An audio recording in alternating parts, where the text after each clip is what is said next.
CNN fired you for speech they deemed anti-Semitic. Why? Yeah, I don't know. They still haven't told me that. They never told me it was anti-Semitic, and it wasn't anti-Semitic. Well, for people that don't know, what did you say that allegedly got you fired? We're gonna play the clip, too. We have an opportunity to not just offer solidarity in words, but to commit to political action, local action, and international action that will give us what justice requires, and that is a free Palestine from the river to the sea.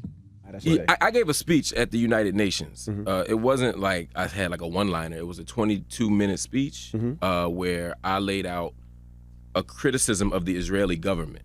After you came from Palestine? After I came from Palestine. I got off the plane, went straight there. And after I gave that interview, there was some pushback. Some people were criticizing me. And then the next morning, I got a call from CNN. And they said that the speech was not in line with their values. I said, well, which part of the speech? Did y'all hear the whole speech? They didn't even tell me that. They didn't tell me, what part of the speech. They didn't tell me how much of the speech. They didn't. It's just the whole speech. So I said, cool. And that was kind of the end of that conversation. A lot of people focused on the last line of the speech where I said, free Palestine from the river to the sea. There comes a point in your life and in your work where you have to take a principled stand, and some people aren't going to agree with you. Right. I stand with a firm critique of Israel.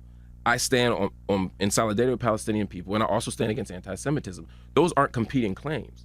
You know what I mean? You can love Jewish people and say that Jewish lives are not worth more than Palestinian lives, that Israeli lives are not worth more than Palestinian lives. And I can say also that everybody who criticizes Israel doesn't hate Jews, and I would hope that most don't. It's interesting because a lot of criticism will come from people who don't really know what's going on and have never been there. Right.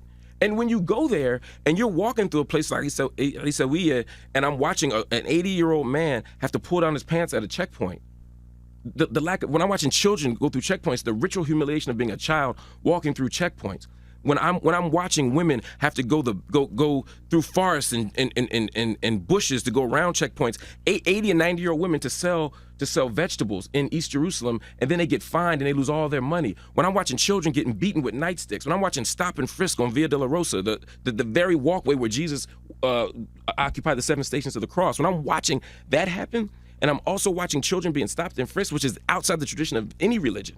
When I'm watching people being killed and maimed, and I'm watching this, there's no way I can see that and not speak out against it. Right.